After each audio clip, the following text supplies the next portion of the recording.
दोस्तों, भागवत पुराण 11वां स्कंध अध्याय 1 से 5। अध्याय 1, ऋषि का श्राप, यदु जाति के विनाश की निंदा।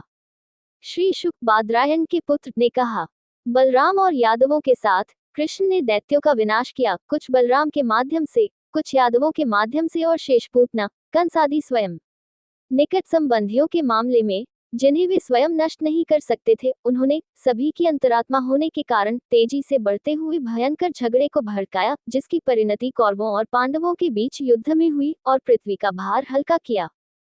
पांडवों का क्रोध उनके शत्रुओं कौरवों द्वारा कपटपूर्ण जुआ खेलने, तिरस्कारपूर्ण अपमान करने, उनकी रानी द्रौपदी को उसके बालों की लटों से घसीटने तथा अन्य अपमानजनक कृत्यों के द्वारा अत्यंत तथा बारंबार भड़काया जाता था। इसलिए भगवान ने उन राजाओं का, जो वहां कुरुक्षेत्र में दोनों ओर से मित्र रूप में इकट्ठे हुए थे, क्योंकि ये उनके संबंधी रूप में जन्मे दैत्य थे, परस्पर विनाश करके पृथ्वी का भार हटा दिया। अपनी भुजाओं से सुरक्षित यादव कुल के लोगों के द्वारा पृथ्वी पर भार उत्पन्न करने वाले राजाओं और उनकी सेनाओं का पूर्णतया नाश करके अनिर्वचनीय प्रकृति और असीम शक्तियों वाले भगवान ने विचार किया, यद्यपि प्रकृतः पृथ्वी का भार हल्का हो गया है, तथापि जब तक अदम्य यदुकुल विद्यमान है, तब तक मैं उसे वास्तव में हल्का नहीं मानता। मेरे लिए अपने कुल के लोगों का खुलेआम विनाश करना उचित नहीं होगा। निरंतर मेरी सुरक्षा में रहने के कारण, निरंतर बढ़ती हुई शक्ति और समृद्धि के कारण अदम्य हो चुका ये कुल दूसरों, यहाँ तक कि देवताओं द्वारा भी के द्वारा कभी पराजित तथा नष्ट नहीं हो सकता।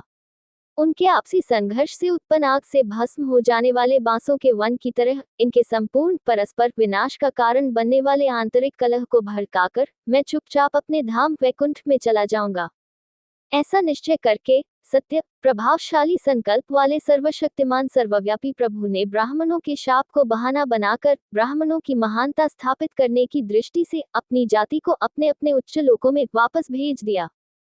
परमेश्वर कृष्ण ने अपने परम व्यक्तित्व से लोगों की आंखों को मोहित करके, जो कि संसार से बढ़कर सुंदर था, और लोगों की आंखों को अन्य कुछ भी देखने से रोक दिया था, तथा अपने शब्दों से उन्हें स्मरण करने वालों के हृदयों को मोहित करके अपने पदचिह्नों से उन्हें देखने वालों की गतिविधियों और कार्यों को स्थगित करके, और इस प्रकार उन्हें देखने वाले लोगों की सभी प्रवृत्तियों को अपनी ओर आकर्षित करके तथा अपनी महिमा को सारी पृथ्वी पर फैलाकर, उनकी महिमा जिसे सुंदर पदों में गाया जा सकता है और जिसे यदि लोग सुने या सुनाए तो वे अविद्या और संसार के अंधकार को आसानी से पार कर जाएंगे, अपने धाम को प्रस्थान कर दिया।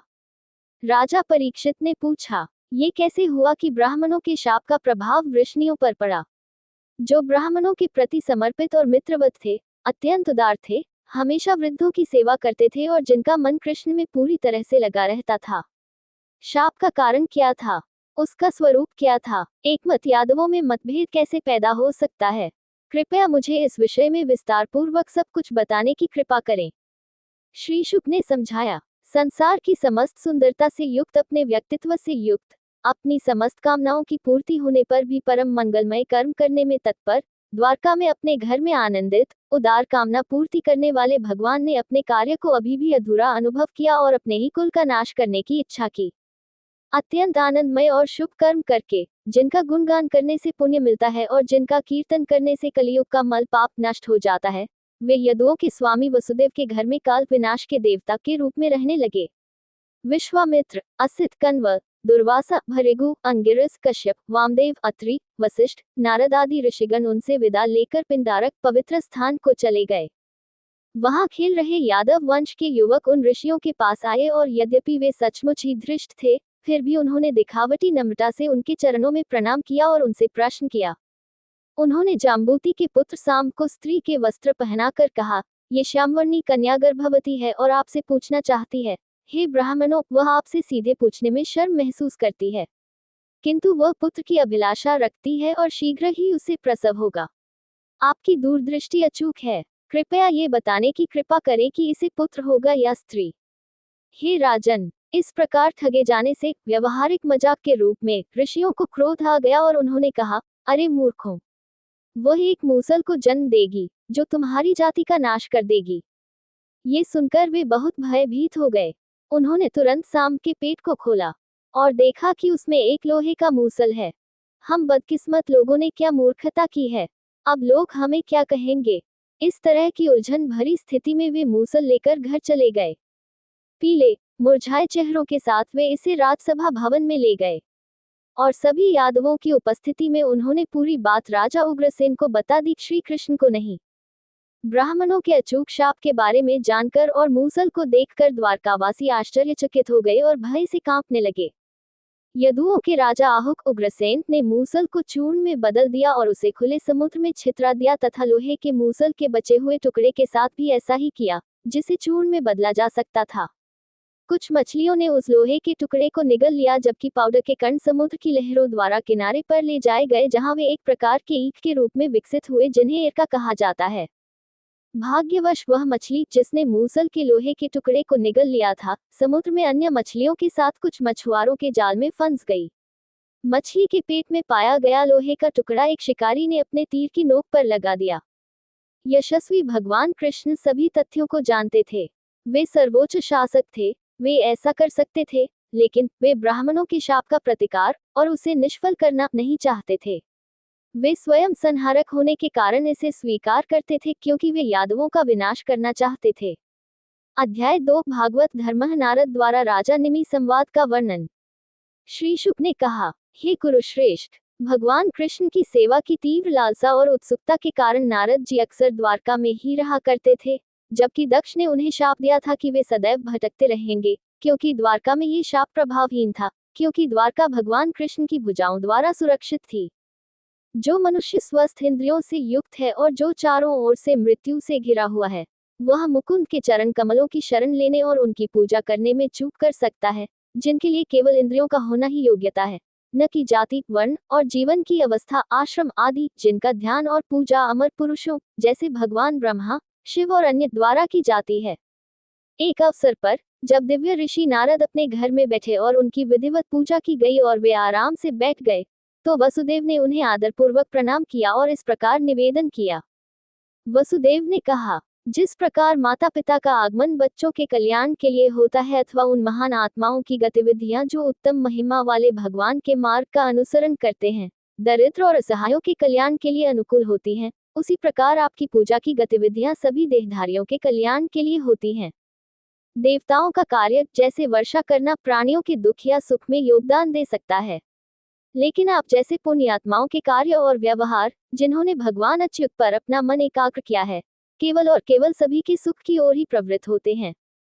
देवता अर्थात उनकी कृपा पुण्य कर्मों जैसे यज्ञ आदि पर निर्भर करते हैं। मनुष्य की छाया की तरह उसका अनुकरण करते हुए वे अपने भक्तों की उसी तरह सेवा करते हैं जिस तरह उनके भक्त पुण्य कर्मों से उनकी पूजा करते हैं। लेकिन धर्मप्रायण और धार्मिक लोग हमेशा सभी परिस्थितियों में दीन दुखियों और जरूरतमंदों के प्रति दयालु और करुणामय रहते हैं।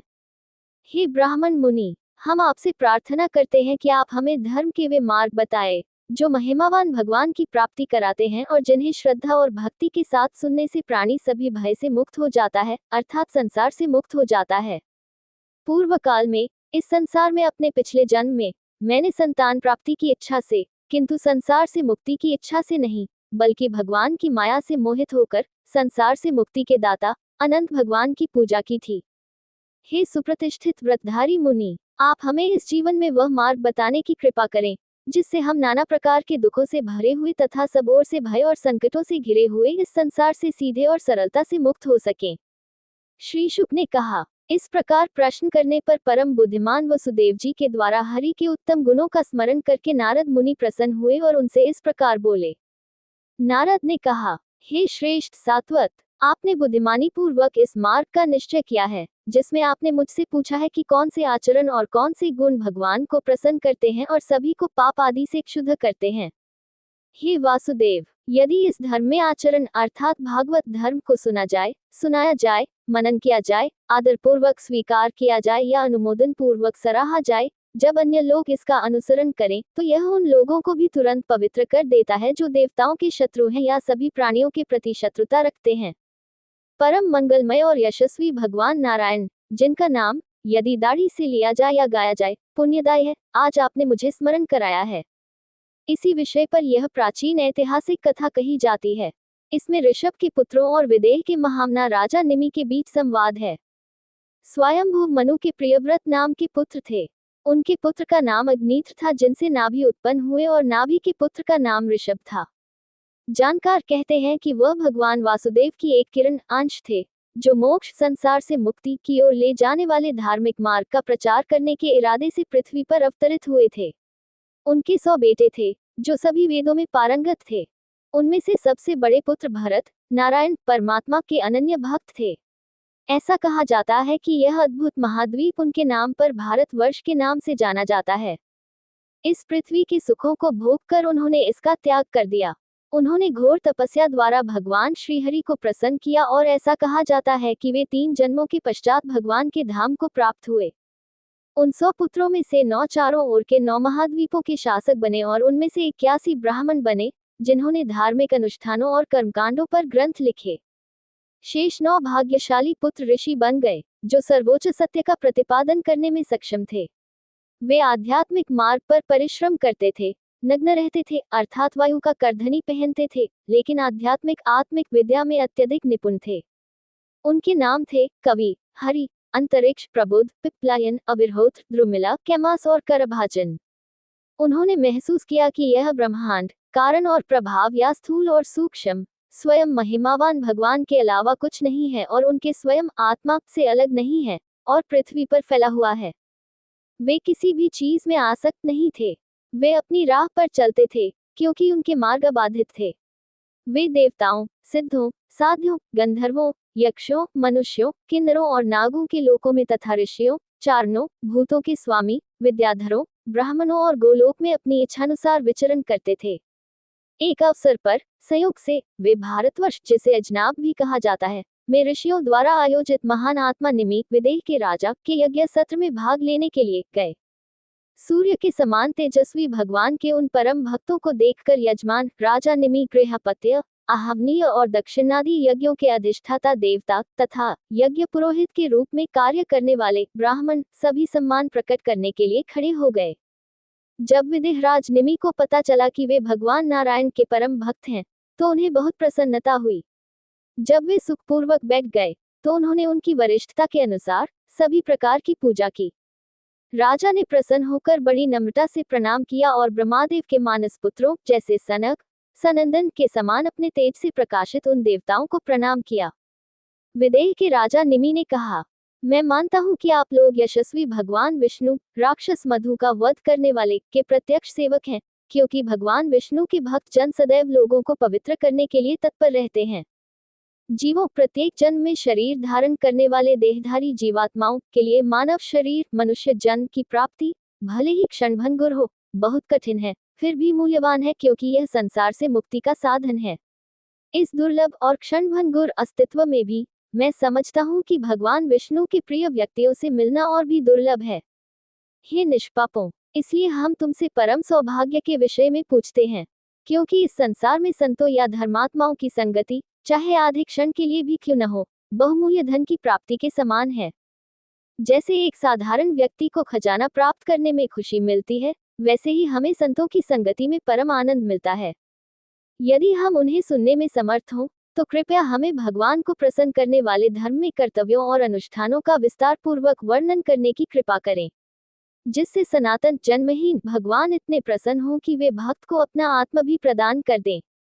नारद ने कहा, राजा निमि के आदरपूर्वक अनुरोध करने पर उन पूज्य मुनियों ने यज्ञकर्ता पुरोहितों तथा यज्ञ सभा के सदस्यों सहित राजा की प्रशंसा की और प्रसन्नता पूर्वक एक एक करके राजा से इस प्रकार बोले, हे वासुदेव।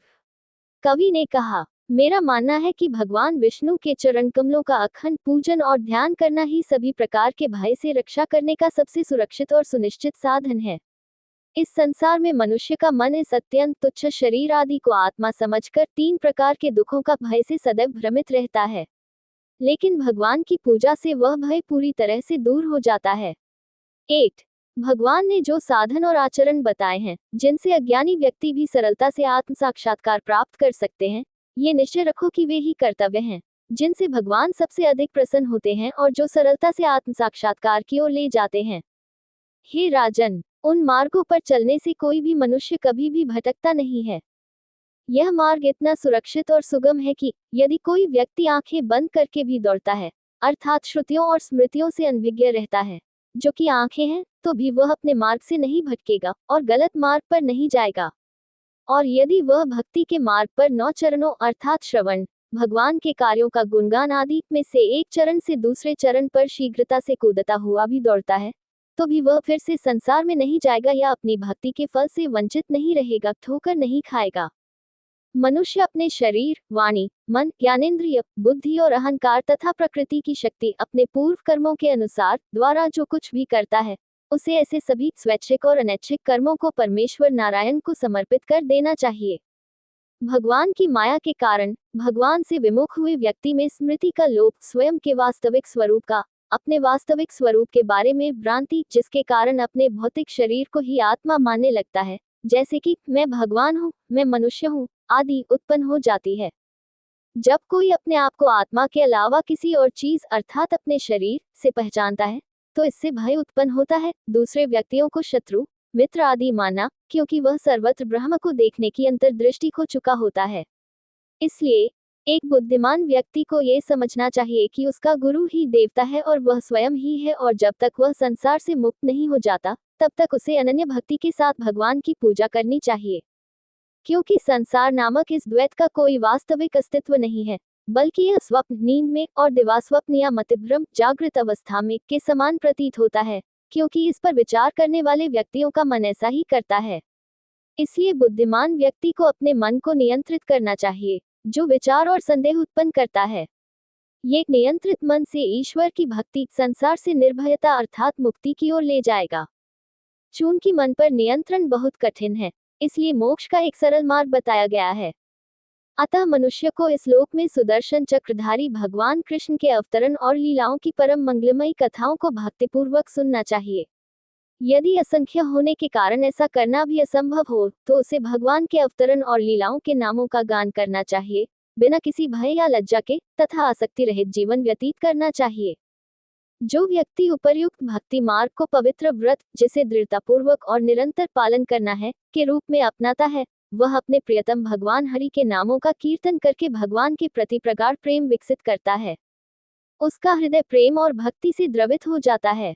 वह जोर जोर से हंसता है, भक्ति द्वारा भगवान को जीतने पर प्रसन्नता महसूस करता है, रोता है, यह महसूस करते हुए कि भगवान ने उसे इतने समय तक उपेक्षित किया था, अति उत्सुकता से चिल्लाता है, हे प्रभु, मुझ पर कृपा करने की कृपा करें, आनंद से फूट फूट कर गाने लगता है और पागलों की तरह नाचता है। वह परंपरागत होते हुए भी संसार के नियमों का उल्लंघन करता है। ऐसा भक्त प्रत्येक प्राणी को हरि के स्वरूप मानकर पूर्ण भक्ति के साथ नमन करेगा, चाहे वह पंचतत्वों में से कोई हो, जैसे आकाश, वायु, अग्नि, जल या पृथ्वी, अथवा आकाश के प्रकाशमान तत्व जैसे तारे, ग्रह अथवा जीवित प्राणी, दिशाएं, पौधे और जड़ी बूटियां, नदियां, समुद्र और पर्वत उन्हें भगवान हरि के शरीर का अंग मानकर। जिस प्रकार भोजन करने वाले व्यक्ति को प्रत्येक ग्रास के साथ तृप्ति, पोषण और भूख से राहत मिलती है, उसी प्रकार जो व्यक्ति अपने आप को पूर्ण रूप से भगवान के प्रति समर्पित कर देता है, उसमें सच्ची भक्ति, भगवान की अनुभूति और अन्य विषयों, इंद्रियों से द्वेष एक साथ ही प्रकट होते हैं और पाए जाते हैं। जो भगवान का भक्त भगवान अच्युत के चरणों की निरंतर और बिना किसी विघ्न के पूजा करता है, वह भक्ति, सांसारिक वस्तुओं का त्याग और भगवत प्राप्ति, इन तीनों को एक साथ प्राप्त कर लेता है और इनके माध्यम से वह सीधे परम शांति या संसार से मुक्ति प्राप्त कर लेता है। राजा निमित ने अनुरोध किया, आप कृपा करके मुझे भगवान हरि के उस भक्त का वर्णन करें जो उपर्युक्त तीनों को एक साथ प्राप्त कर लेता है। उसके क्या लक्षण हैं जो उसे अन्य मनुष्यों से अलग करते हैं, वह कैसा आचरण करता है, कैसी बातें करता है, तथा उसके कौन से विशेष लक्षण हैं जो उसे भगवान का प्रिय बनाते हैं। हरि ने उत्तर दिया, जो पुरुष अपने को, जो स्वयं हरि हैं, ब्रह्मरूप से समस्त प्राणियों में स्थित देखता है तथा यह अनुभव करता है कि समस्त जंगम तथा स्थावर सृष्टियां उसी में स्थित हैं जो स्वयं ब्रह्म या हरि हैं, वह समस्त भक्तों में श्रेष्ठ है। जो भगवान के प्रति स्नेहपूर्ण भक्ति रखता है, अपने भक्तों के प्रति जो पुनर्तः उस पर निर्भर हैं, मैत्रीपूर्ण भावना रखता है, अज्ञानियों के प्रति दया रखता है तथा अपने शत्रुओं के प्रति उदासीनता रखता है, वह द्वितीय श्रेणी का भक्त है, क्योंकि वह उनके प्रति ऊपर वर्णित सर्वोच्च प्रकार के भक्त से भिन्न दृष्टिकोण रखता है। ऐसा मानते हुए कि भगवान हरि केवल उनकी छवि में ही विद्यमान है, अन्यत्र नहीं। जो भगवान हरि की पूजा करना चाहता है और श्रद्धापूर्वक उनकी पूजा करता है तथा उनके भक्तों और अन्य प्राणियों का सम्मान नहीं करता, वह साधारण अज्ञानी भक्त है।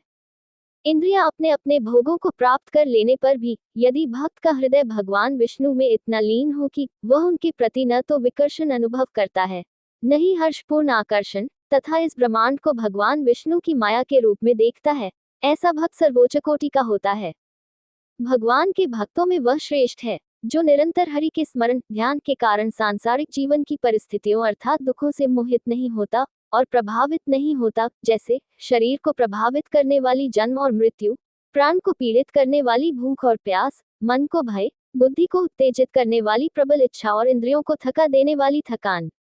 जिनके हृदय में भोग, वासना और कर्म के बीज अंकुरित ही नहीं होते तथा जो भगवान वासुदेव को ही अपना एकमात्र आश्रय मानते हैं, वे भगवान के भक्तों में श्रेष्ठ हैं। वह भगवान हरि को सचमुच प्रिय है जो न तो अपने शरीर में आसक्त है और न ही अपने जन्म, उच्च कुल में या कर्मों जैसे तपस्या, और न ही समाज में किसी विशेष वर्ग में अपनी स्थिति, जीवन की अवस्था या अपनी जाति जैसे मूर्धावासिक ब्राह्मण पिता और क्षत्रिय माता से उत्पन्न के कारण श्रेष्ठता भावना से प्रभावित है।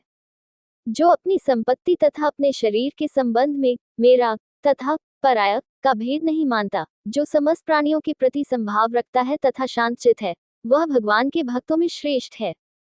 भगवान विष्णु के अनुयायियों और भक्तों का नेता उसे ही समझना चाहिए जो तीनों लोकों का राज्य प्राप्त करने के लिए भगवान के स्मरण को पलक झपकते भी बाधित नहीं होने देता।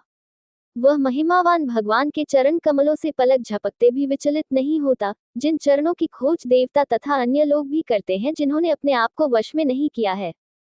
जब भगवान के चरणों में स्थित मणि सदृश अर्धचंद्राकार नखों से निकलने वाली शीतल चंद्रमा की रोशनी से भक्तों के हृदय में व्याप्त क्लेश रूपी ज्वर पूरी तरह शांत हो जाता है, तो फिर वह क्लेश कैसे उत्पन्न हो सकता है? चंद्रमा के उदय हो जाने पर सूर्य की गर्मी कैसे प्रभावित कर सकती है?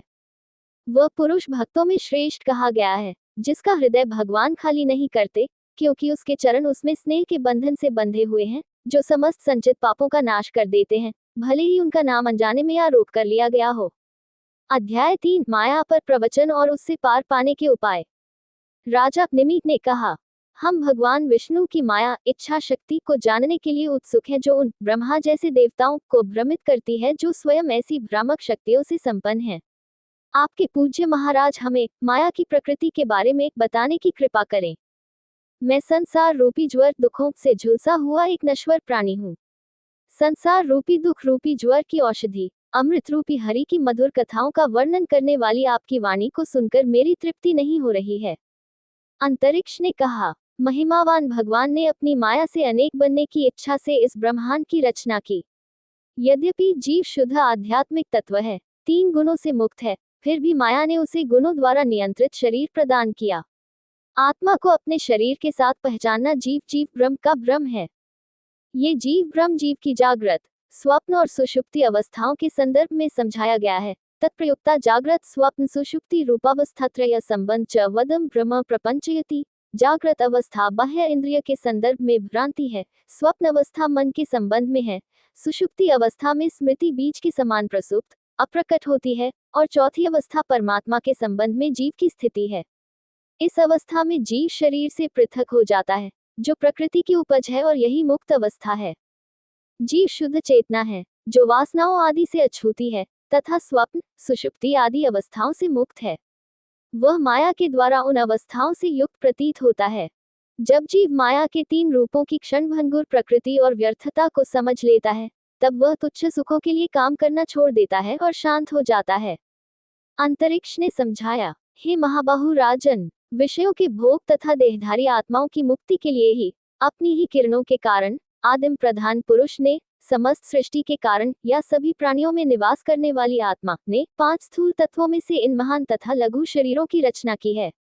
इस प्रकार सभी जीवों के कल्याण के लिए अंतर्यामी के रूप में प्रवेश करके भगवान 5 तत्वों से उत्पन्न प्राणियों में अपने आप को विभाजित करते हैं और एक मन के रूप में और 10 5 संज्ञानात्मक और 5 संज्ञानात्मक इंद्रियों के रूप में प्रकट होते हैं और उन्हें इंद्रियों के गुणों या विषयों का आनंद लेने में सक्षम बनाते हैं। शरीर का स्वामी जीव अंतर्यामी द्वारा प्रकाशित ज्ञान द्वारा या सक्रिय इंद्रियों के द्वारा इंद्रियों के विषयों का भोग करता है। वह इस सृजित शरीर को ही अपना समझकर उसमें आसक्त हो जाता है। यह माया के कारण है। भौतिक शरीर से बंधा हुआ जीव पूर्वजन्म में किए गए कर्मों से प्रेरित होकर अपनी इंद्रियों से कर्म करता है। वह कर्मों के सुखद और दुखद दोनों प्रकार के फलों को भोगता है और इसी संसार में घूमता रहता है। इस प्रकार अपने कर्म के फलस्वरूप अनेक भौतिक योनियों में से गुजरता हुआ, जो अपने साथ असंख्य बुराइयां और दुख लेकर आती हैं, जीव असहाय होकर ब्रह्मांड के प्रलय तक बार बार जन्म और मृत्यु का अनुभव करता है। जब स्थूल तत्वों का प्रलय निकट होता है, तब आदि अंत और अनंत शाश्वत कालात्मा स्थूल पदार्थों और उनके सूक्ष्म गुणों से युक्त इस व्यक्त ब्रह्मांड को बलपूर्वक अपने अव्यक्त कारण मूल प्रकृति में वापस ले लेता है। जब ऐसा प्रलय निकट होगा, उस समय एक भयंकर सूखा पड़ेगा, जिसमें वर्षा नहीं होगी और पृथ्वी 100 वर्षों तक तबाह रहेगी। और प्रचंड सूर्य अपनी गर्मी से विनाशकारी काल आत्मा से बढ़कर तीनों लोकों को पूरी तरह से भस्म कर देगा। शेषनाग के हजारों मुखों से अग्नि की विशाल ज्वालाएं निकलकर पाताल को जलाती हुई ऊपर उठती हैं, तथा सब कुछ जला डालती हैं और वायु की सहायता से संपूर्ण ब्रह्मांड को चारों ओर से घेर लेती हैं। संवर्तक नामक जल प्रलय के बादल, जिनकी प्रत्येक बूंद की रेखा हाथी की सूंड के समान मोटी होगी, 100 वर्षों तक निरंतर बरसेंगे और संपूर्ण ब्रह्मांड ब्रह्मांडीय जल में डूब जाएगा। ब्रह्मांड के अधिष्ठाता भगवान ब्रह्मा अपने बद्ध ब्रह्मांड, जो अब विलीन हो चुका है, को छोड़कर सूक्ष्म अव्यक्त में प्रवेश करते हैं, जैसे ईंधन के पूर्णतया भस्म हो जाने पर अग्नि अव्यक्त तत्व में प्रवेश कर जाती है। पृथ्वी अपनी विशिष्ट विशेषता गंध से वंचित होकर जल में परिवर्तित हो जाती है और जल अपने विशेष गुण द्रव्य से वंचित होकर अग्नि में परिवर्तित हो जाता है। सावर्तिक अंधकार के कारण अग्नि अपने रंग के गुण से वंचित होकर वायु में विलीन हो जाती है और वायु अपने विशेष स्पर्श से वंचित होकर आकाश में खो जाती है। कालात्मा के रूप में परमात्मा द्वारा आकाश से ध्वनि के गुण को छीन लेने पर आकाश आत्मा अर्थात तामसिक अहंकार में विलीन हो जाता है। इंद्रियां और बुद्धि राजसिक अहंकार में प्रवेश करती हैं, जबकि मन इंद्रियों के अधिष्ठाता देवताओं के साथ सात्विक अहंकार में विलीन हो जाता है। और यह अहंकार अपनी सभी सात्विक, राजसिक और तामसिक विशेषताओं के साथ महत में विलीन हो जाता है, जो आगे चलकर प्रकृति में प्रवेश करता है। अब हमने तुम्हारे समक्ष 3 रंगों अर्थात सत्व, रज और तम आदि गुणों से युक्त तथा सृष्टि का निर्माण करने वाली, पालन करने वाली तथा संहार करने वाली महिमावान भगवान की माया का वर्णन किया है। अब तुम और क्या सुनना चाहते हो? राजा निमि ने कहा, हे महर्षि, जिस प्रकार से स्थूल शरीर में अपना अहंभाव आत्मा स्थापित कर लेने वाले मनुष्य इस भगवान की माया को सरलता से पार कर लेते हैं, उस माया को आप बताने की कृपा करें, जिससे अनियंत्रित मन वाले व्यक्तियों के लिए मुक्ति पाना बहुत कठिन है। क्या भक्ति के अतिरिक्त कोई अन्य मार्ग है, जो पहले ही कहा जा चुका है? प्रबुद्ध ने समझाया, गृहस्थ जीवन पति पत्नी के रूप में जीने वाले तथा दुखों के निवारण तथा सुख की प्राप्ति के लिए कर्म के मार्ग पर चलने वाले व्यक्तियों को ये देखना और विचार करना चाहिए कि उन्हें किस प्रकार विपरीत परिणाम मिलते हैं। उन्हें ये भी विचार करना चाहिए, जो धन बहुत मुश्किल से मिलता है और जो प्राप्त होने पर केवल दुखों को जन्म देता है, स्वयं की मृत्यु, या जो घर, संतान, संबंधी और पशु आदि बहुत क्षणभंगुर हैं, उन्हें प्राप्त करने से क्या सुख मिलता है। मनुष्य को ये जानना चाहिए कि जिस प्रकार इस लोक में कर्मों से प्राप्त होने वाला दूसरा लोक भी क्षणभंगुर दुखों से भरा हुआ है, उसी प्रकार यहाँ भी पृथ्वी पर सम्राट के अधीन रहने वाले राजकुमारों में भी हम जो देखते हैं, उसी प्रकार यहाँ भी सम्राट के अधीन रहने वाले पराधीन राजकुमारों में भी सम्राट के अधीन रहने वाले परलोक में भी शत्रुता, ईर्ष्या और विनाश का भय और स्वर्ग में रहने का समय समाप्त होने का भय होता है। अतएव जो व्यक्ति परम कल्याण को जानना चाहता है, उसे ऐसे दृष्टा की शरण लेनी चाहिए जो शब्दों में अर्थात उपनिषदों और श्रुतियों में ब्रह्म की तार्किक व्याख्या करने में निपुण हो, जिसने परब्रह्म को जान लिया हो और जिसका निश्चित संकेत यह है कि वह मन की शांति और वैराग्य में भली भांति स्थित हो।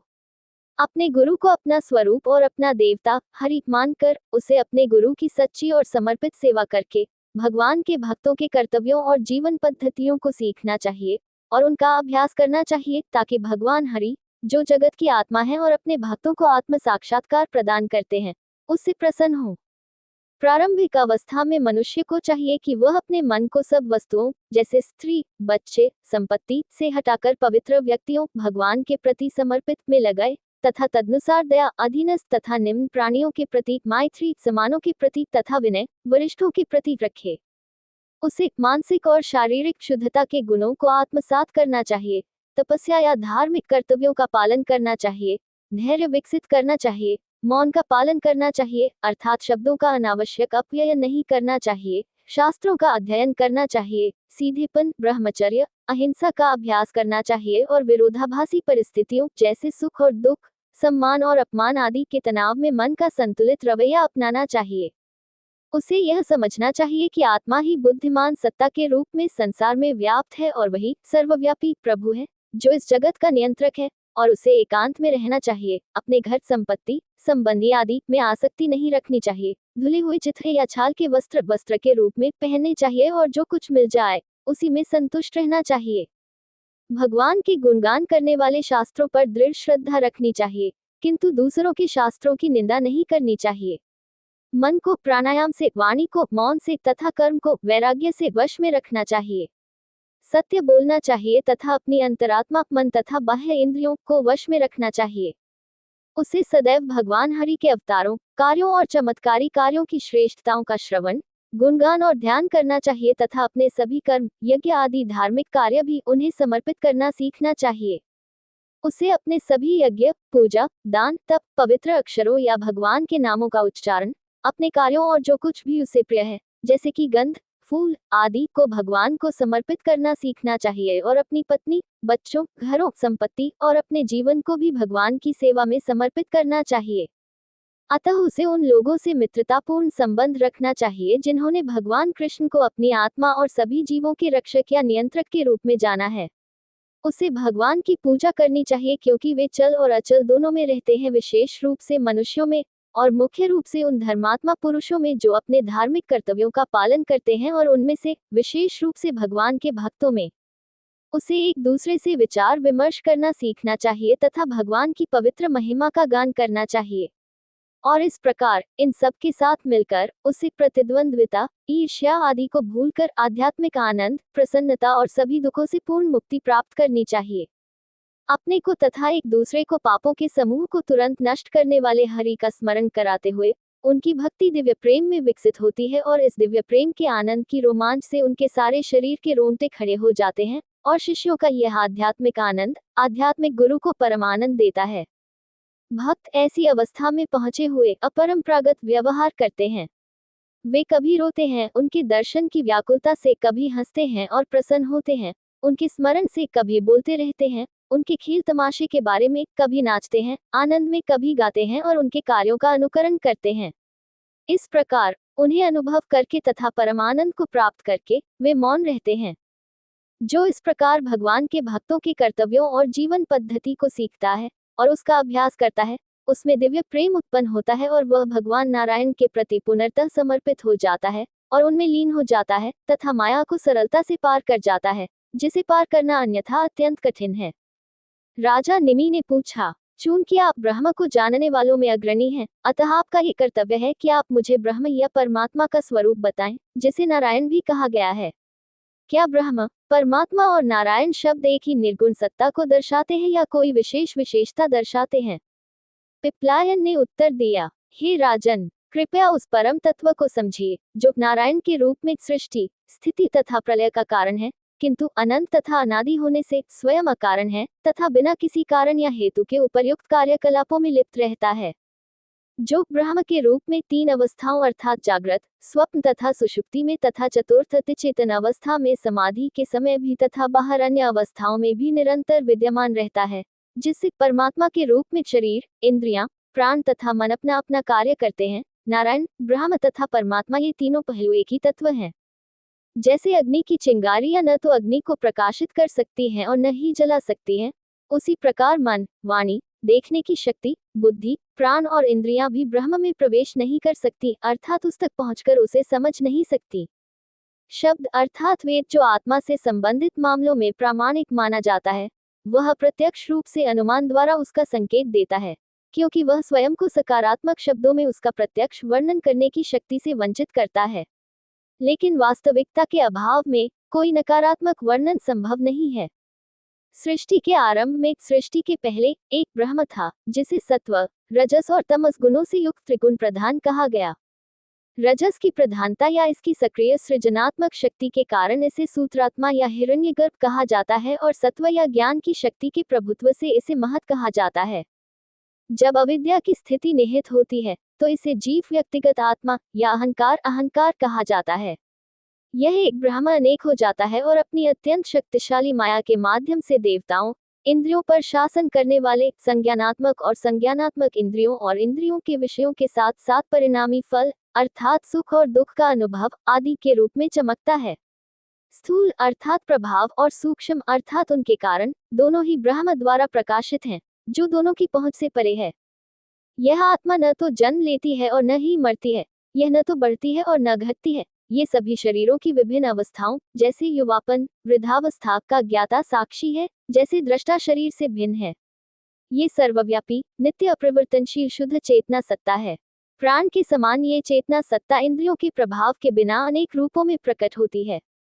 जीव चाहे किसी भी श्रेणी के शरीर में पैदा हो, चाहे वह अंडे से पैदा हुआ हो, गर्भ से पैदा हुआ हो, बीज से पैदा हुआ हो या पसीने से पैदा हुआ हो, प्राण शक्ति प्राण उसका अनुसरण करती है, स्वयं वही रहती है, शरीर की श्रेणी से अप्रभावित। इसी प्रकार जब सभी इंद्रियां जो जागृत अवस्था में सक्रिय होती हैं और अहंकार जो स्वप्न अवस्था में कार्य करता है गहरी नींद की तरह विस्मृत रहती हैं, तो आत्मा संस्कारों से रहित होने के कारण अकेली उस अवस्था में रहती है। जैसा कि हमारी स्मृति एक गहरी नींद का आनंद लेने से अनुमान लगाया जा सकता है। यदि कोई मनुष्य अपने मन से कमलनाभि वाले भगवान के चरणों की प्राप्ति की तीव्र इच्छा से अपने हृदय में जमा हुए त्रिगुण और कर्मों, पुण्य या पाप के समस्त मैल और अशुद्धियों को अपने मानसिक प्रयासों से साफ कर ले, तो उस परम शुद्ध हृदय में आत्मा जो वहां पहले से विद्यमान है प्रत्यक्ष रूप से प्रकट हो जाती है, जैसे सूर्य का प्रकाश स्वच्छ आंखों को दिखाई देता है। राजा ने अनुरोध किया, आप कृपा करके हमें उस कर्म मार्ग परम योग का वर्णन करें जिससे शुद्ध होकर मनुष्य शीघ्र ही समस्त कर्मों से छूट जाता है और उस परम ज्ञान को प्राप्त कर लेता है जो समस्त कर्मों से विरक्त होने पर ही प्राप्त होता है।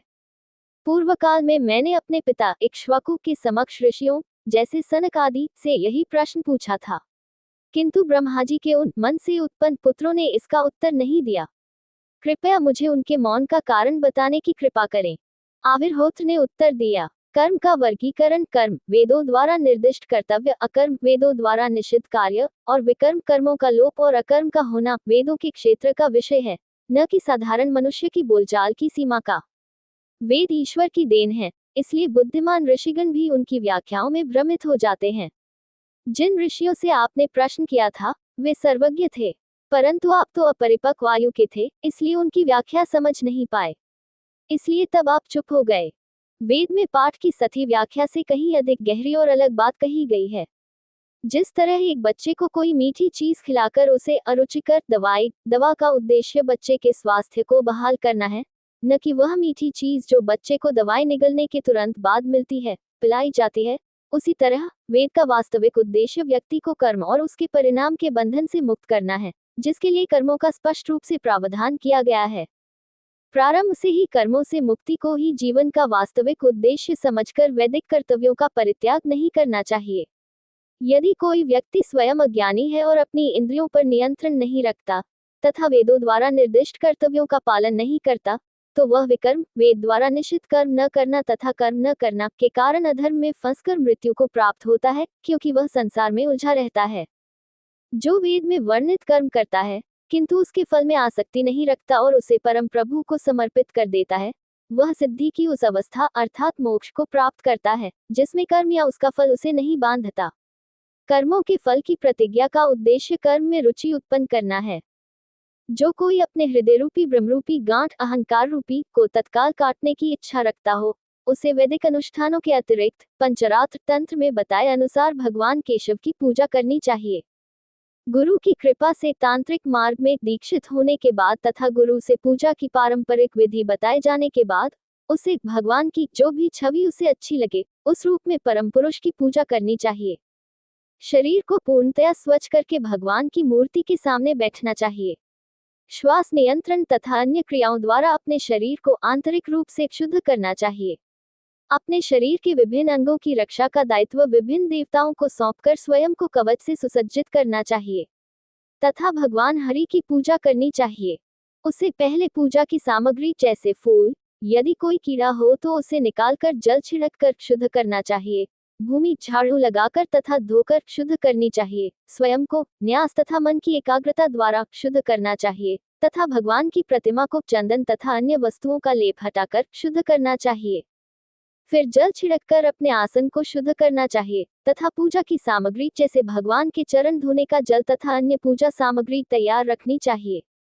अपने हृदय को शांत तथा एकाग्र करके भगवान का मूर्ति में मानसिक रूप से आह्वान करना चाहिए।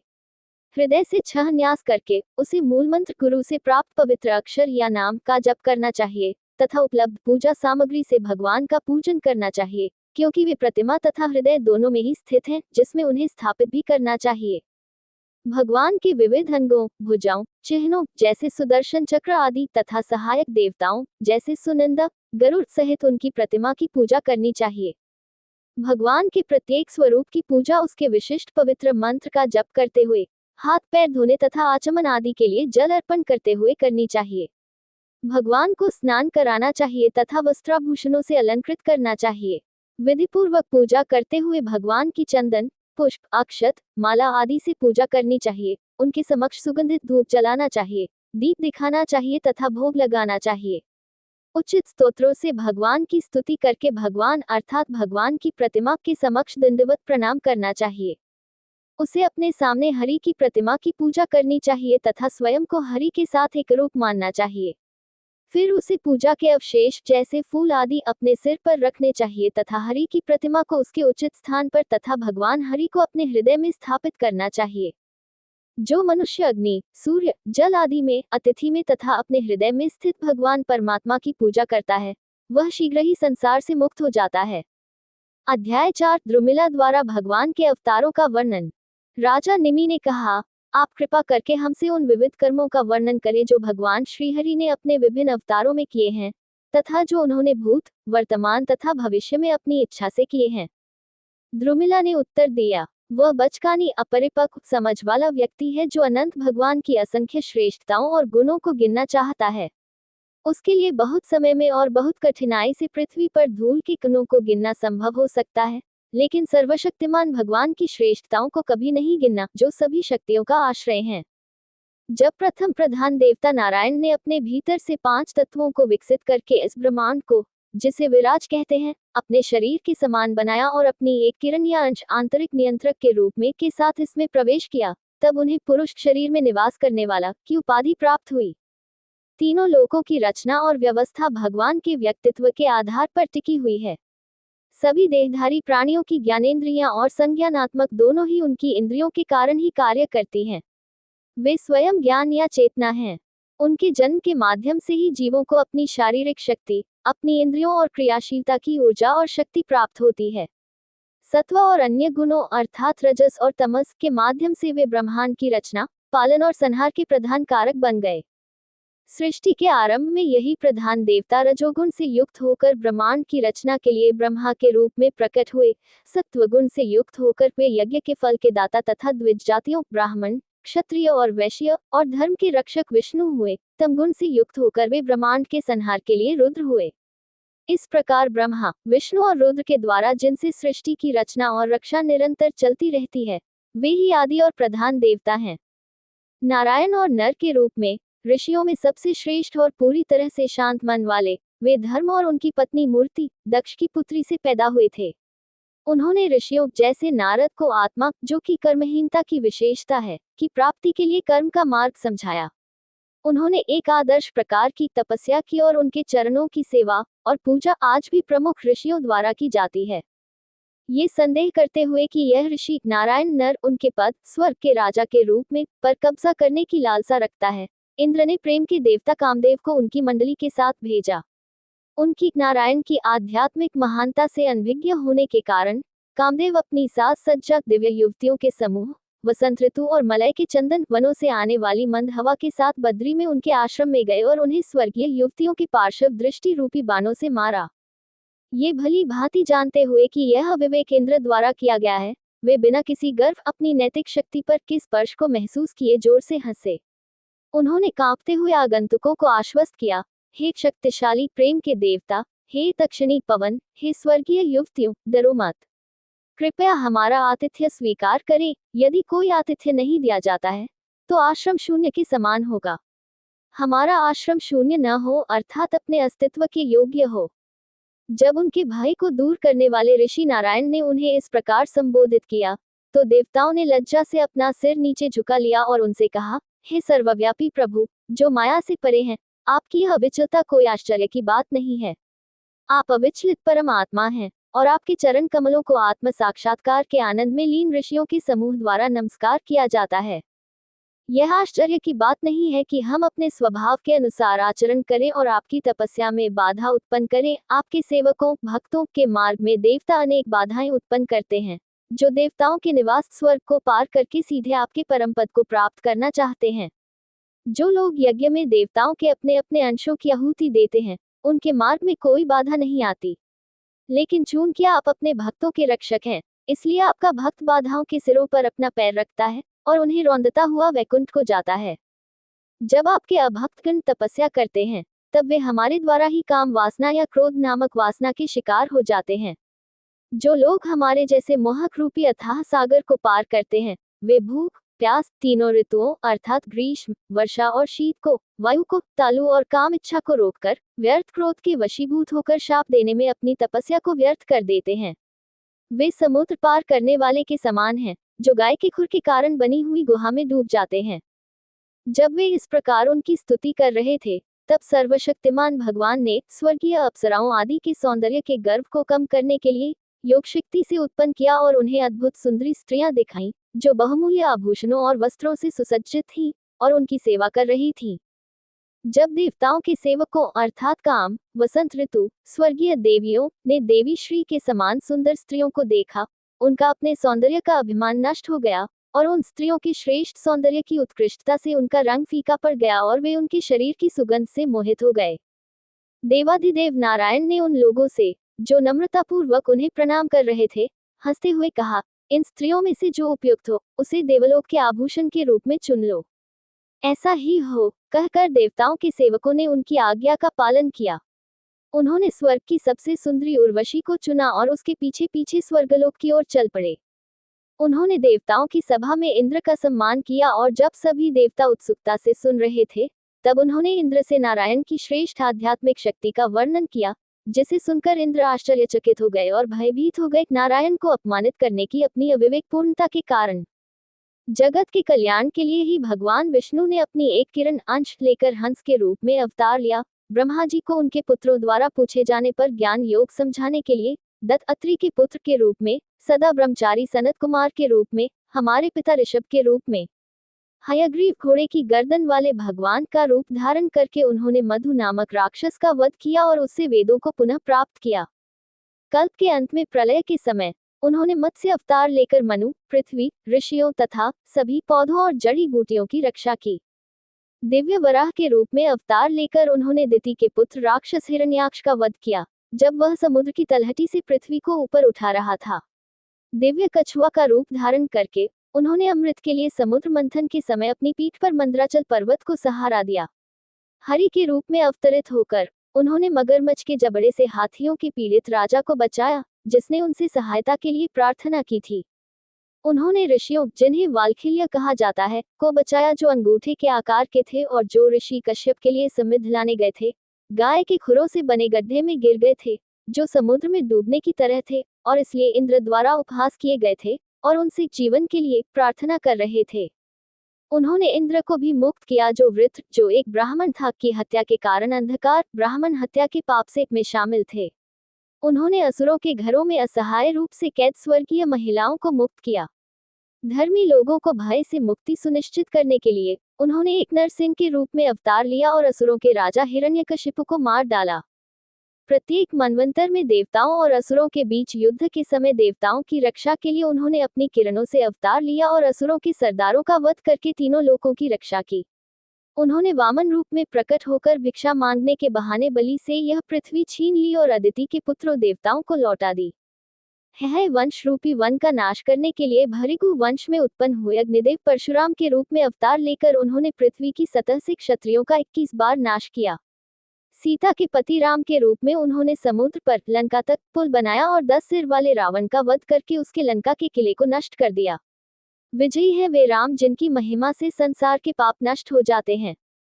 पृथ्वी का भार उतारने के लिए सनातन अजन्मा भगवान यदुवंश में जन्म लेंगे और ऐसे कार्य करेंगे जिन्हें करना देवताओं के लिए भी कठिन होगा। फिर वे बुद्ध के रूप में अवतार लेंगे और अपने वाद विवाद और द्वंद्व से उन लोगों को भ्रमित करेंगे जो अयोग्य होते हुए भी यज्ञ करने का प्रयास करेंगे। और अंततः कलियुग के अंत में वे कल्कि के रूप में अवतरित होंगे और शूद्र शासकों का विनाश करेंगे। हे महाबाहु जनक निमि, इस जगत के स्वामी भगवान के ऐसे अनेक अवतार और कार्य हैं, जिनमें से कुछ का वर्णन मैंने तुम्हें किया है। अध्याय 5 भगवान की पूजा की युगवार विधियां। राजा निमित ने पूछा, हे ऋषियों, जो लोग भगवान श्रीहरि की भक्ति नहीं करते, जिनकी कामनाएं अभी तक पूरी नहीं हुई हैं, जिनके मन और इंद्रियां अनियंत्रित हैं, उन मनुष्यों की क्या गति और भाग्य है। कैमासा ने उत्तर दिया, परम पुरुष के मुख, भुजाओं, जांघों और पैरों से 4 वर्णों समाज के वर्ग तथा आश्रमों जीवन के चरण की उत्पत्ति हुई। उनके प्रमुख चारित्रिक गुणों जैसे सत्व, रजस और तम और उनके संयोजन के अनुसार उन्हें ब्राह्मण, क्षत्रिय, वैश्य और शूद्र के रूप में वर्गीकृत किया गया। इनमें से जो लोग अपने प्रत्यक्ष उत्पत्तिकर्ता परम शासक की पूजा नहीं करते, वे अज्ञानतावश अथवा उस महापुरुष की उपेक्षा के कारण अपना वर्तमान पद खो देते हैं और नरक में गिरते हैं। स्त्रियां, शूद्र तथा अन्य वर्ण के लोग जो अवसर से वंचित हैं और इसलिए हरि की कथा सुनने तथा हरि के उत्तम गुणों के गान सुनने से वंचित हैं, आप जैसे मुनियों की दया के पात्र हैं। आपको चाहिए कि आप उन्हें भक्ति के मार्ग पर लगाएं। परंतु ब्राह्मण, क्षत्रिय और वैश्य अपने पूर्वजन्म तथा उपनयन संस्कार के द्वारा दूसरे जन्म के कारण अध्ययन, यज्ञोपवीत संस्कार आदि के योग्य होकर भगवान के चरणों के समीप रहते हैं। परंतु वे भी वेदों के अर्थवाद प्रकट और सही अर्थ को स्वीकार करके अपने कर्मों के फल में आसक्त होकर मोहग्रस्त हो जाते हैं। ये लोग कर्म करने की विधि से अनभिज्ञ हैं, कर्मों के फल में बंध न होने के कारण, अभिमानी मूर्ख होने के कारण अपने को विद्वान मानते हैं और इसलिए कर्मों से बंधे बिना कर्म करने की विधि के लिए दूसरों का मार्गदर्शन नहीं लेते। ये मूर्ख वेदों के मधुर वचनों, स्वर्ग में सुख देने का वादा करने वाले से मोहित और अधीर होकर मीठी मीठी बातें करते हैं। राजस के प्रभाव से वे अपने इरादों में निर्दयी हैं, सर्पों के समान कामी और प्रतिशोधी हैं। ये दुष्ट, दम्भी पाखंडी लोग हरि के प्रिय सच्चे भक्तों पर हंसते हैं। यौन सुखों के आदि वे महिलाओं की पूजा करते हैं और उन्हें बहलाते हैं। वैवाहिक सुखों की लालसा से भरे घरों में रहते हुए वे एक दूसरे से अपनी वर्तमान और भावी उपलब्धियों के बारे में बात करते हैं, या वे एक दूसरे को पत्नी, बच्चे, समृद्धि की कामना करते हैं। वे उचित प्रक्रिया का पालन किए बिना या पर्याप्त भोजन के वितरण या उचित बलि शुल्क दिए बिना बलिदान करते हैं। वे जीवन के ऐसे विनाश के परिणामों की परवाह किए बिना व्यक्तिगत भूख के लिए जानवरों को मारते हैं। ये दुष्ट लोग धन, समृद्धि, वंश, विद्या, दान, सौंदर्य, शारीरिक बल तथा श्रेष्ठ कर्म क्षमता के अभिमान से मदमस्त होकर अंधे हो जाते हैं और न केवल भगवान हरि के प्रिय धर्मात्मा भक्तों का, अपितु स्वयं भगवान का भी तिरस्कार करते हैं। बुद्धिहीन व्यक्ति वेदों में परमेश्वर के बारे में जो स्पष्ट रूप से गाया गया है, उसे सुनने की परवाह नहीं करते कि वे आकाश की तरह सब में व्याप्त शाश्वत तत्व हैं और सभी देहधारी प्राणियों में सबसे प्रिय आत्मा है। वे वेदों की उचित व्याख्या करते हैं कि वे उनकी इच्छाओं, स्त्री, मदिरा आदि को स्वीकृति देते हैं। जीवों की स्वाभाविक प्रवृत्ति होती है कि वे संभोग में लिप्त हों तथा मांसाहारी भोजन और मदिरा का आनंद लें। इसके लिए वेद में किसी आदेश की आवश्यकता नहीं है। वेद में इस पर अंकुश लगाने के लिए विवाहित पत्नी के साथ संभोग, उचित समय पर, यज्ञ के अंत में मांस खाने और सौत्रामणि यज्ञ के दौरान मदिरा पीने की अनुमति दी गई है, लेकिन अन्यथा कभी नहीं। वैदिक आदेशों का वास्तविक उद्देश्य इन मामलों में व्यक्ति को इनसे दूर रखना है। धन का एकमात्र उद्देश्य फल देना है, अर्थात धर्म। यह आध्यात्मिक ज्ञान और आत्मा की प्रत्यक्ष प्राप्ति तथा परम शांति, मोक्ष की ओर ले जाता है। लेकिन लोग अपने धन का उपयोग परिवार या व्यक्तिगत सुख सुविधाओं के लिए करते हैं और मृत्यु के देवता, जो उनके शरीर का दुर्जय और अटल शत्रु है, का ध्यान नहीं रखते। सौत्रामणि यज्ञ में मदिरा का सेवन करना निषिद्ध है, मदिरा पीना निषिद्ध है। यज्ञ में पशु को देवताओं को प्रतीकात्मक रूप से स्पर्श करके बलि चढ़ाना निषिद्ध है, किंतु मांसाहार के लिए पशु को मारना निषिद्ध है। इसी प्रकार पत्नी के साथ मैथुन संतानोत्पत्ति के लिए करना निषिद्ध है, किंतु भोग के लिए नहीं। किंतु लोग अपने धर्म के इस शुद्ध मार्ग को नहीं समझते।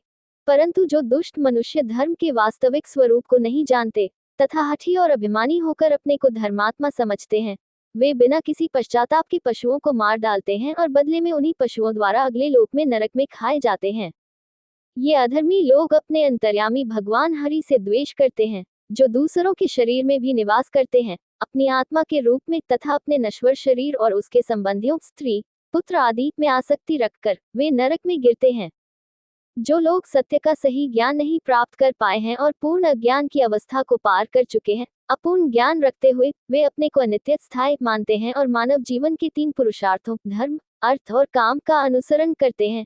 ऐसे लोग जो इस प्रकार आत्मघाती मार्ग अपनाते हैं, अपना ही नाश करते हैं। ऐसे लोग अपने को अज्ञान में छिपाकर तथा अपनी इच्छाओं की पूर्ति न होने के कारण अज्ञान अर्थात कर्म को ही ज्ञान समझ लेते हैं। अपने उद्देश्यों की प्राप्ति में असफल होकर तथा अपनी आशाओं और इच्छाओं को काल द्वारा विफल करके वे अपना नाश कर लेते हैं तथा दुख भोगते हैं। जो मनुष्य भगवान वासुदेव से विमुख होते हैं, वे अपनी इच्छा के विरुद्ध अपने घर, संतान, मित्र और बड़े परिश्रम से अर्जित धन संपत्ति को त्यागने को विवश होते हैं और अंधकार में नरक अर्थात अज्ञान में जाने को विवश होते हैं। राजा निमि ने कहा, अब आप हमें ये बताने की कृपा करें कि किस युग में भगवान किस रूप और स्वरूप में तथा किस नाम से जाने जाते हैं तथा मनुष्य किस विधि से उनकी पूजा करते हैं। करभाजन ने उत्तर दिया, कृत, त्रेता, द्वापर तथा कलियुग में भगवान केशव भिन्न भिन्न रूप, रंग तथा नाम धारण करते हैं तथा उनकी पूजा भिन्न भिन्न प्रकार से की जाती है। कृतयुग में भगवान गौर वर्ण वाले, 4 भुजाओं वाले, जटाधारी, छाल के वस्त्र और मृगचर्म पहने हुए, जनेऊ धारण किए हुए, हाथों में रुद्राक्ष की माला, डिंडा और लौकी का जलपात्र धारण किए हुए होते हैं। उस युग के मनुष्य स्वभाव से शांत होते हैं, उनमें शत्रुता की भावना नहीं होती, वे सभी के प्रति मैत्रीपूर्ण होते हैं तथा सभी प्राणियों को समान समझते हैं। वे तप, ध्यान, मन और इंद्रियों के संयम द्वारा भगवान की पूजा करते हैं। उस युग में भगवान को हंस, सुपर्ण, वैकुंठ, धर्म, योगदेव, अमल, ईश्वर, पुरुष, अव्यक्त और परमात्मा आदि उपाधियों से संबोधित किया जाता है। त्रेता युग में वे भगवान लाल रंग के होते हैं, उनकी 4 भुजाएं होती हैं और वे 3 डोरियों का घेरा अपनी कमर के चारों ओर जो दीक्षा का संकेत है पहनते हैं। उनके बाल सुनहरे होते हैं।